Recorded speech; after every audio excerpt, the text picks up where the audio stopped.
Welcome to my channel excellent English June. आज हम पढ़ने जा रहे हैं 9th क्लास का जो सेकेंड लेसन है उसका फर्स्ट पार्ट। तो फर्स्ट पार्ट की हमने समरी कवर कर ली थी, जो है हमारा Evelyn Glennie listens to sound without hearing it. इस लेसन का ही हमने समरी पढ़ ली थी और इसको डिटेल में भी हमने 2 पार्ट में स्टडी कर लिया है।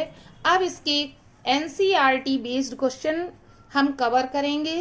तो थिंकिंग अबाउट द टेक्स्ट में फर्स्ट क्वेश्चन जो हमारा है, how old was Evelyn when she went to the Royal Academy of Music. Evelyn कितने वर्ष की थी जब उसने Royal Academy of Music join किया? तो कितने साल की थी हमें ये बताना है। वेरी शॉर्ट टाइप आंसर है। तो आंसर है हमारा Evelyn was 17 years old when she went to the Royal Academy of Music। तो वेरी शॉर्ट टाइप क्वेश्चन है ये, तो बहुत छोटा सा आंसर हो गया हमारा। सेकेंड क्वेश्चन हमारा होता है, when was her deafness first noticed. उसने अपनी डीफनेस को सबसे पहले कब नोटिस किया?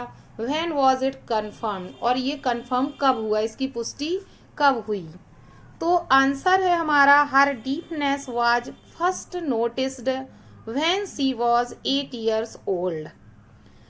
उसकी डीफनेस फर्स्ट टाइम उस समय नोटिस हुई जब वह 8 years की थी। But it was confirmed when she was 11। लेकिन ये इसकी पुष्टि तब हुई जब यह 11 years की हुई, तब उसकी पुष्टि हुई। तो ये थिंकिंग अबाउट द टेक्स्ट के वेरी शॉर्ट आंसर्स थे। इसमें मैं कुछ शॉर्ट आंसर्स और ऐड करती हूँ, उसके बाद हम जो answer each of this question से ना शॉर्ट पैराग्राफ 30-40 वर्ड्स के उनको कवर करेंगे। तो इसमें आगे हम और क्वेश्चंस ऐड करेंगे, जिसमें नेक्स्ट क्वेश्चन है, what challenge did Evelyn face. Evelyn ने कौन सा चैलेंज फेस किया? इवलिन के सामने क्या चुनौती थी? तो आंसर है हमारा Evelyn was deaf yet she wanted to be a musician. Evelyn बहरी थी बट वो म्यूजिशियन बनना चाहती थी। To be a musician she required the power to hear. और म्यूजिशियन बनने के लिए उसमें सुनने की पावर होनी चाहिए थी। It was a big challenge for her. यह उसके लिए एक बड़ा चैलेंज था to stand as a musician, उन संगीतज्ञों के सामने खड़े होने का, before those who had the capacity to hear, उनके सामने खड़े होकर इस चैलेंज को एक्सेप्ट करना जो ऑलरेडी सुनने की क्षमता रखते हैं, और जबकि इवलिन सुन नहीं सकती थी। यही उसके सामने एक बड़ा चैलेंज था। तो ये इंपॉर्टेंट क्वेश्चन हुआ। Next question, what were Evelyn's parents advised to do. Evelyn के पेरेंट्स को क्या सलाह दी गई? डॉक्टर्स ने जो उसे सलाह दी इवलिन के पेरेंट्स को कि इसे कहाँ रखा जाए, तो क्या एडवाइस दी गई? तो आंसर है हमारा Evelyn's parents were advised that she should be fitted with hearing aids and sent to a school for the deaf. Evelyn के पेरेंट्स को सलाह दी गई कि उसे हियरिंग एड्स की ज़रूरत है और उसे जो डीफ बच्चों के स्कूल है वहाँ भेजा जाना चाहिए। Only then she can be taught properly, तभी वह प्रॉपरली अपनी स्टडी कर सकती है, मतलब तभी उसे प्रॉपरली सिखाया जा सकता है। ये सलाह दी गई इवलिन के पेरेंट्स को। नेक्स्ट क्वेश्चन है हमारा, when did Evelyn decide to make music her life. तो इवलिन ने अपने जीवन में संगीत को अपना जीवन बनाने का निश्चय कब किया? तो आंसर होगा हमारा with firm determination Evelyn learned music. दृढ़ डिटर्मिनेशन के साथ, दृढ़ विश्वास के साथ इवलिन ने म्यूजिक सीखा। She toured the United Kingdom with a young orchestra party के साथ, आर्केस्ट्रा के साथ उसने यूके का विजिट किया, भ्रमण किया। And by the time she was 16, और उस समय वह 16 की थी। Then she decided to make music her life, तब उसने म्यूजिक को अपना जीवन बनाने का निश्चय किया। नेक्स्ट क्वेश्चन है हमारा, where does Evelyn give free concerts. Evelyn ने फ्री कॉन्सर्ट्स, जो मुक्त संगीत सभाएं थी वो कहाँ की? तो अपार्ट, आंसर है हमारा apart from the regular concerts, जो रेगुलर सभाएं, संगीत सभाएं थी उनसे अलग, उनके अलावा she gives free concerts in prisons and hospitals, उसने जेल में, अस्पताल में फ्री सभाएं की। Thus she presents high example before young musicians, इस प्रकार उसने यंग म्यूजिशियंस, जो यंग म्यूजिशियंस थे उनके सामने एक उच्च एग्जाम्पल, हाई एग्जाम्पल प्रस्तुत किया।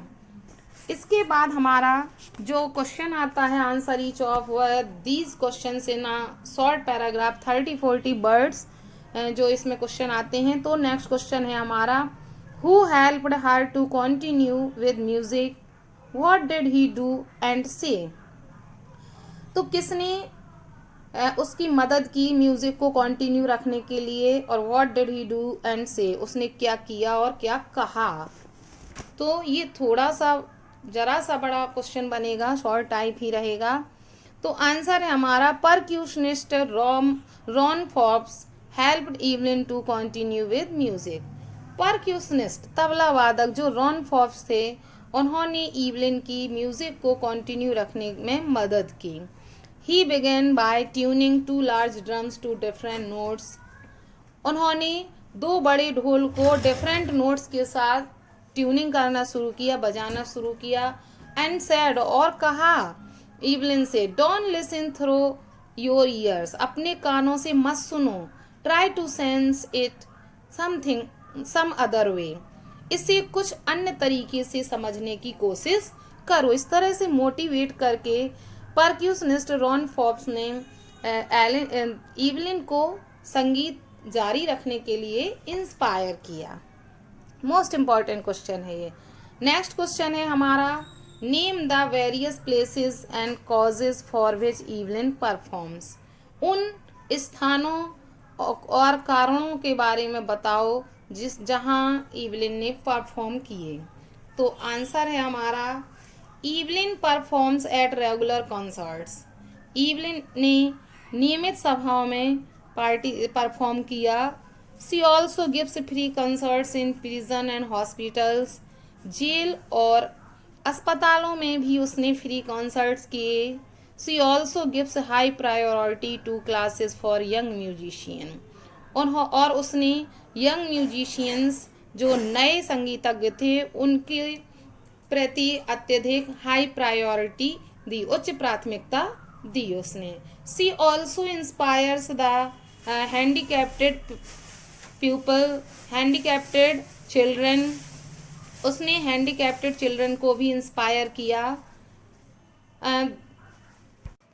They say if she can do it I can, वे कहते थे यदि वो कर सकती है तो मैं क्यों नहीं कर सकता हूँ। इस तरह से उसने परफॉर्म किए और मोटिवेशन दिया। तो ये हमारे शॉर्ट आंसर कंप्लीट होते हैं इस फर्स्ट पार्ट के।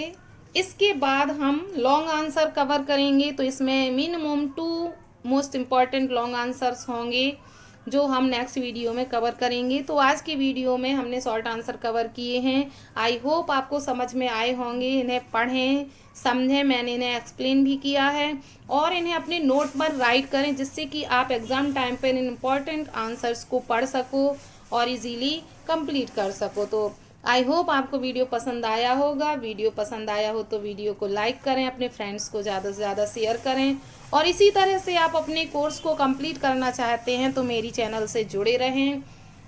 Thanks for watching video.